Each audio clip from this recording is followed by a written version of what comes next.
Well, the hottest weekend of the summer is on the way. Kev G, weather overview. This is NOAA, and they've issued excessive heat watches for Saturday and Sunday for urban New York City. And that means that the heat index is liable to be 105 degrees or higher. The actual temperature will be in the low to mid 90s, but how it will feel on your skin, much, much higher. And therefore, expect dangerous heat and humidity for the foreseeable future, next 72 hours. And nighttime lows are not going to be much better. I mean, at nighttime in the urban areas, we're likely to stay above 80 degrees. Very uncomfortable weather for the next 3 days, and frequent storm chances every afternoon. So we'll get down to it. Here's Intellicast.com. Temperatures in the low 90s in the city and just west of the city in the upper 90s, and there are thunderstorms abound. We have thunderstorms developing overhead here in Queens at this hour during this recording, so numerous thunderstorms will be possible over the next few hours, and those thunderstorms will produce heavy to excessive rain and dangerous lightning, and they are everywhere, folks. They're starting to develop over Brooklyn and Staten Island and actually points to the west. So numerous storms, particularly from NYC, points north and west. And that'll be a theme over the next 3 days. And I think thunderstorms will be increasingly likely as we go through the weekend. So we'll take a look at it.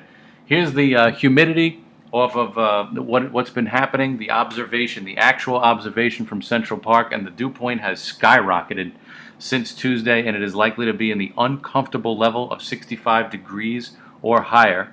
And the dew point is really, really the key indicator of how humid and how bad it is on your skin when you're out there. So it's going to feel like a sauna. The thunderstorm threat will continue every afternoon, and it will increase in coverage, I think, especially as we get into Sunday and Monday. So it may be hit or miss for today, tomorrow, and even Saturday, but I think Sunday, Monday, everybody gets widespread thunderstorms, and that's due to the next front that is slowly working its way south, and that'll provide the best support for thunderstorms. Until then, it's just going to be the scattered variety, but anybody that gets a storm is liable to see rainfall rates of extreme 1 to 2 inches an hour, maybe even higher. So this is the NAM of tomorrow afternoon, and just gives you an idea, a snapshot of what's to come. And then here's the frontal boundary for Sunday. This is off of Tropical Tidbits, and I think we do get into more widespread showers and thunderstorms again, with the potential of flash flooding and heavy rain. Any one storm can produce copious amounts of rainfall, as we've seen over the last couple of days. That's likely to continue.